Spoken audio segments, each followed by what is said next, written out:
Todas as manhãs, no mesmo horário, ele surgia na neblina. Um homem solitário, seguido por 7 cães enormes, sem guia, sem comandos e sem desobediência.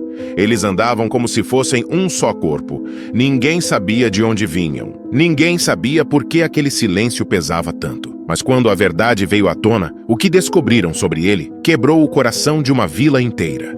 Era sempre no mesmo horário, pouco antes das 6 da manhã, quando o céu ainda era um azul sujo e a cidade acordava só pelo barulho dos varredores de rua. Ele aparecia. Andava com passos ritmados, olhar fixo à frente e uma presença que fazia o mundo ao redor silenciar. Ao seu redor caminhavam 7 cães, grandes, imponentes, de pelagem espessa e olhos atentos. Nenhum deles usava coleira, nenhum se afastava sequer um passo da formação. E todos, sem exceção, olhavam para ele como se estivessem seguindo um sinal invisível. Não era medo, não era dominação, era algo mais profundo e mais inquietante. Os primeiros a notar foram os porteiros dos prédios antigos do centro. Depois, os motoristas do turno da madrugada, que desaceleravam ao vê-lo cruzar faixas de pedestres como se atravessasse um palco. Era impossível não olhar, e mais impossível ainda era entender. Quem era aquele homem de casaco cinza, barba por fazer e olhos sempre distantes? E por que seus cães pareciam entender o mundo apenas pelo tom de sua respiração? Ele não falava com ninguém, mas uma vez, só uma, alguém o abordou. "Moço, desculpa perguntar, mas como você consegue isso? Eles parecem soldados." O homem apenas parou, olhou para o chão por um instante e respondeu: "A gente só anda junto porque um dia a gente se perdeu junto." Depois voltou a caminhar, e os cães, em silêncio absoluto, o seguiram.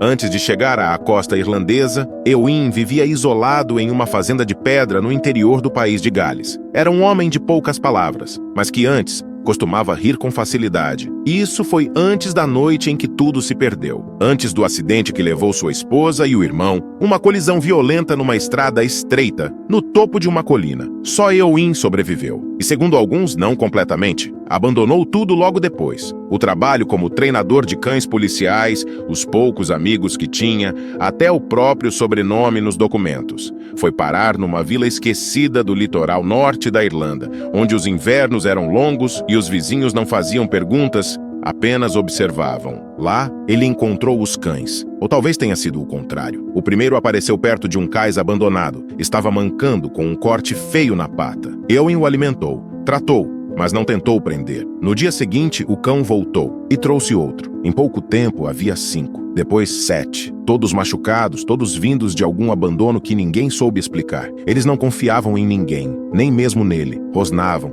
evitavam contato, dormiam do lado de fora, mesmo sob chuva, mas Eowyn entendia. Também ele não confiava em mais nada. O vínculo foi se formando no silêncio. Comida deixada na varanda, uma escova encostada no chão, o som da chaleira sempre no mesmo horário. Foi preciso 1 ano para que o primeiro dormisse aos pés da cama, e mais 1 ano para que todos o seguissem sem guia. Eowyn nunca os treinou da forma tradicional, apenas dividia os dias com eles, e com a dor. E talvez por isso, os cães o seguiam como se compreendessem cada vazio, cada ausência, cada sombra atrás de seus olhos. Mas então, veio o incêndio. Foi numa madrugada de vento seco, quando o céu trovejava, mas ainda não chovia. Eowyn dormia na sala com 3 dos cães aos pés quando sentiu o cheiro acre da fumaça entrando por baixo da porta. O velho celeiro de madeira, onde os outros costumavam se abrigar à noite, já ardia em chamas. Talvez um raio, talvez uma vela esquecida. Ninguém nunca soube ao certo. Eowyn correu descalço pela lama, gritando os nomes. Conseguiu abrir a porta. 5 cães saíram, atordoados, com o pelo chamuscado e os olhos dilatados. Mas 2 não. Ele entrou, sem pensar, sem hesitar,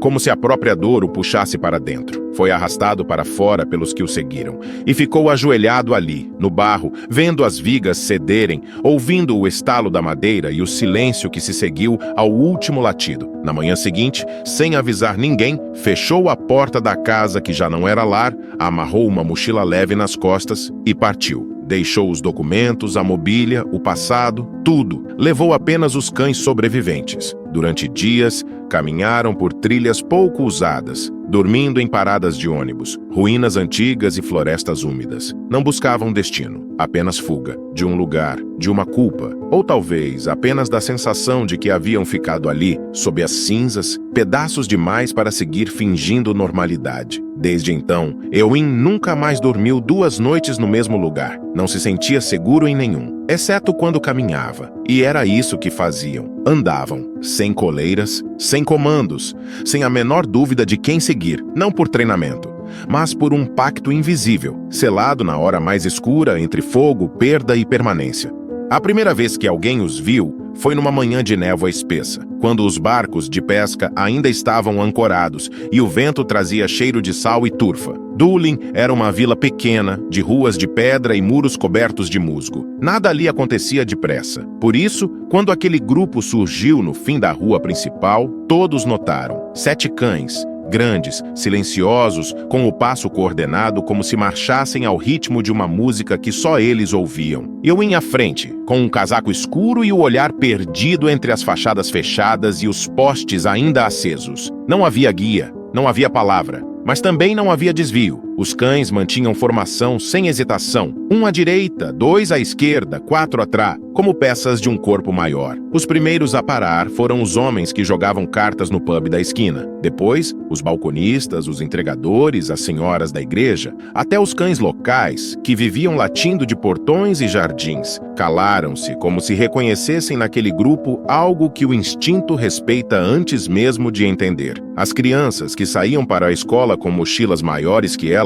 ficaram imóveis, e uma delas, mais tarde, diria à mãe: eles não estavam andando. Eles estavam voltando de algum lugar, mas ninguém sabia de onde vinham, nem por que aquele homem dormia em diferentes pensões. Saía cedo, voltava tarde e nunca falava com ninguém. O que sabiam era o que viam. Aquele grupo caminhava junto como se um coração só batesse por todos, e quanto mais os observavam, mais difícil era aceitar que aquilo fosse apenas obediência. Então começaram as perguntas. Quem era aquele homem? De onde tinha vindo? E por que seus cães o seguiam como sombras silenciosas? Alguns moradores diziam que era um ex-soldado. Outros falavam em reclusão voluntária, trauma, seita. Uma mulher chamada Fiona, dona de um abrigo de animais na cidade vizinha, foi mais longe. Isso não é normal, disse ela, nem natural. Cães não obedecem desse jeito sem medo. E iniciou uma petição para investigar o caso. As autoridades, relutantes no início, começaram a se mover depois que um menino contou ao pai que os cães tinham olhos de gente. Alguém jurava ter ouvido Eowyn falando com os cães num idioma estranho. Não era inglês nem gaélico. Um som baixo, ritmado, quase como se contasse histórias esquecidas no escuro. Outro dizia que, certa noite, os cães ficaram parados por horas diante da janela de sua casa. Não latiam, não se moviam, apenas observavam, como se esperassem algo que nunca chegou. Os relatos se acumulavam nos cafés, nos mercados, nas conversas sussurradas nas vielas. Cada detalhe, exagerado ou não, desenhava uma imagem cada vez mais desconfortável. Havia algo errado naquele silêncio. Um silêncio denso demais, disciplinado demais, dolorido demais. Mas ninguém de fato, ousava se aproximar, até o dia em que os cães apareceram sozinhos. Era uma manhã úmida, de céu baixo e vento cortante. Eowyn não foi visto saindo da pensão, como fazia todas as madrugadas. Mas os cães estavam lá, parados diante da porta, imóveis. 1 hora passou, depois 2. Eles continuavam ali, em silêncio absoluto, olhos fixos na madeira, como se à espera de uma ordem que não vinha. Não uivavam. Não latiam, apenas esperavam. Foi o gemido curto de um deles, um som quase humano, como um soluço contido, que alertou uma senhora do andar de cima. Com as mãos trêmulas, ela ligou para a guarda local. Não é normal, disse. Eles estão quietos demais. Quando os agentes chegaram, os cães não se moveram. Apenas abriram espaço. No quarto não havia bagunça, nem sinais de luta, nem sangue. Apenas o cheiro de chá ainda morno e uma colcha dobrada com cuidado. Sobre ela, um bilhete. Volto antes do anoitecer. Levem comida para eles, por favor. Eles não sabem esperar sozinhos. E abaixo, 7 nomes, com pequenas anotações escritas à mão. Bran, prefere maçã à ração. Kyle, dorme melhor se o cobertor cobrir as patas. Moran, assusta fácil com passos bruscos. Aproxime-se com calma. A polícia não encontrou nada além do que os olhos já mostravam. Nenhum sinal de maus tratos, nenhuma coleira elétrica, nenhuma cerca, nenhum grito. A comida era feita na própria cozinha da pensão. Os potes de água estavam sempre limpos, os cobertores dobrados ao lado da cama. E os cães? Dormiam todos no mesmo quarto, alguns aos pés da cama, outros sobre ela. Nos dias seguintes, especialistas em comportamento animal foram convidados a observar. Sem fardas, sem pranchetas, apenas sentavam discretamente nas praças, nos cafés, nas esquinas de Doolin, esperando o grupo passar. E passaram. Ewing voltou à rotina como se nada tivesse acontecido. E os cães também. Mas agora, sob o olhar de quem procurava comandos e não encontrava nenhum. O que viram não foi controle, nem técnica. Foi outra coisa, um pacto invisível, feito de repetições silenciosas, de presenças constantes, de confiança que não exige barulho. Ewing não dava ordens. Ele caminhava, e os cães apenas iam, como se andar com ele fosse a única coisa que ainda fazia sentido. Na última noite de observação, uma das especialistas se aproximou, hesitante. "O que você fez para eles te seguirem assim?"